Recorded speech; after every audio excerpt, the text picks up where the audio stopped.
Hello everyone, Happy New Year. Last year I started making videos on various stuff and I slowly fell off the wagon. Happens to the best of us, I guess. But now I'm back, it's 2019, and I'm ready to drop some nerd stuff in your hands. I'm a huge Power Ranger fan, and I have been since the original series. Over the last few years, Power Rangers have made a huge comeback with new movies, new iterations, being bought by Hasbro, and the best that I'm so stoked about every month is the comic series done by Boom Studios. Last year we saw the epic team-up story arc Shattered Grid, which featured all of the Rangers ever in history teaming up against the evil version of Tommy, Lord Drakkon, and I must say, it ended the way it should have. I may do a video on that arc too, so if you want me to, drop a like and a comment. Anyways, ever since the ending of that arc, the comics have been rather dull.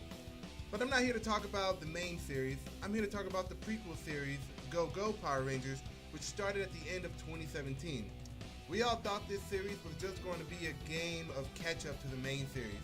And it was cool how the Shattered Grid played a small role in it, but I have evidence to suggest it's not what you think. Spoilers are ahead, so you've been warned, and if you haven't read any of the comic book yet, I would say stop the video, go out and buy all the volumes and read them before you watch ahead, alright? So you've been warned. So, Go Go Shattered Grid didn't really have any effect on this series per se. The best we got was the Ranger Slayer, aka Drakkon World Kimberly, traveling too far back in time and encountering the Rangers before Tommy was ever even a thing. Other than that, the series has been lukewarm until the end of issue 15, where it's revealed that Rita has located the green power coin. Of course, she's had it this whole time, locked up on another planet and very highly protected. So what does this mean? Well, I think the writers over at Boom want us to think that we're about to see the Green with Evil story arc, and it would be nice to see that in comic book form, don't get me wrong.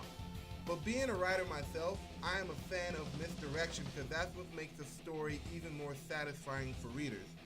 What if we're seeing the entire origin story of Lord Drakkon and his rise to power? Yes, I hear you already. We already know how he rose to power. That was explained. Which you would be right, but wrong. You see, we know what the writers at Boom want us to know. There are still unanswered questions like, why did Tommy do what he did? Why didn't he become good? I think there's more to it, and my favorite is what's up with the side of your face. I mean, it's so gross on that right side.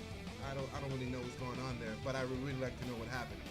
But going back to Shattered Grid, we learned that all the iterations of the Power Rangers existed separately and in their own universe, until Drakkon merged the grid and created a linear timeline which we are all familiar with starting with Mighty Morphin and going as far as Ninja Steel and Hyperforce.